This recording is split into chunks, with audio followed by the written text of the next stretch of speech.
From the heart of Fort Lauderdale, Jaclyn St. James with gay news around the world.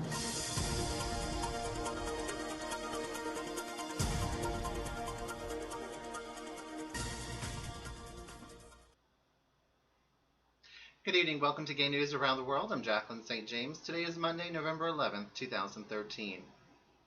In world news, a new study has suggested that there are physical facial differences between gay and straight men, and that gay men actually rank as typically more masculine. The findings were made at the Center for Theoretical Study at Charles University in Prague and the Academy of Sciences of the Czech Republic. Interestingly, the data indicated that the faces of gay men were consistently ranked as more masculine than those of straight men. The study's abstract was published by the U.S. National Institutes of Health, and it read, "Previous studies have shown that homosexual men differ from heterosexual men in several somatic traits, and lay people accurately attribute sexual orientation based on facial images. Thus, we may predict that the morphological differences between faces of homosexual and heterosexual individuals can cue to sexual orientation."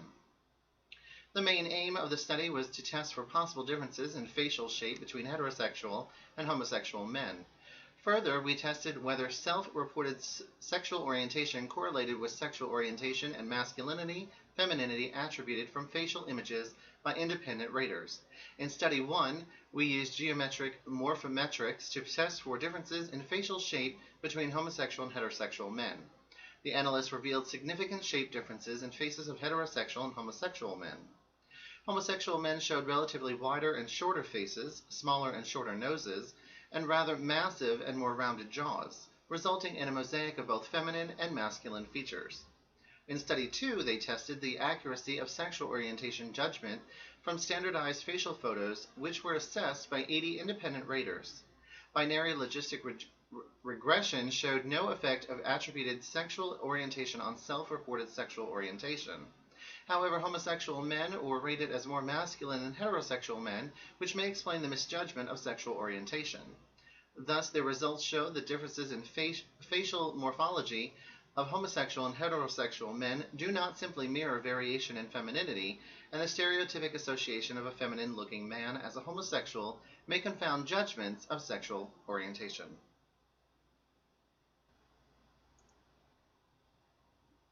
In U.S. news, Velvet Underground frontman Lou Reed has left a quarter of his estate in his will to the care of his elderly mother, who at an early age subjected him to electroshock therapy in an attempt to discourage his bisexuality.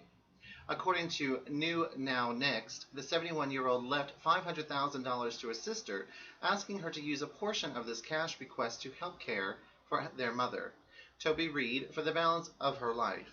His lawyer James Purdy told the New York Post that it all stays in the family.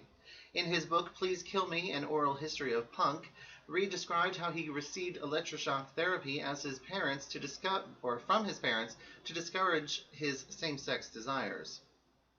He wrote that they put the thing down your throat so you don't swallow your tongue, and they put electrodes on your head. That's what was recommended in the Rockland State Hospital to discourage homosexual feelings. The effect is that you lose your memory and become a vegetable. You can't read a book because by the time you get to page 17, you have to go right back to page 1 again.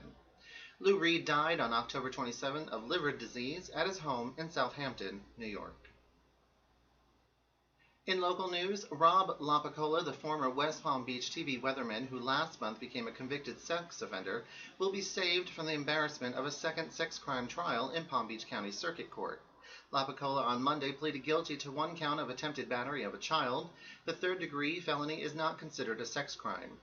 Prosecutors dropped a more serious charge of unlawful sexual activity with a minor, involving a 17-year-old West Palm Beach teenage boy whom Lapicola, 43, testified he met online through Craigslist in late 2010.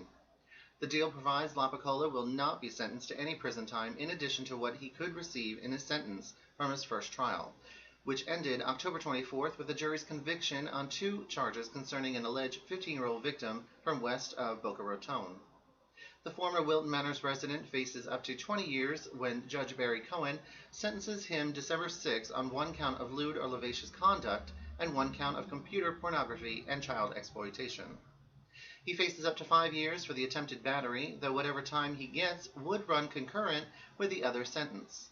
While jurors found Lapicola guilty of soliciting the former West Boca teen, Through hundreds of sexually explicit text messages in early 2011, the panel acquitted Lapicola in a charge of lewd and lascivious battery concerning an alleged oral sex encounter in Lapicola's car in October 2010.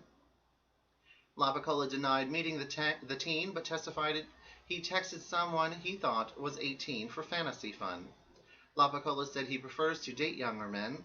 The alleged victim listed his age as 18 on the males seeking male section of Craigslist.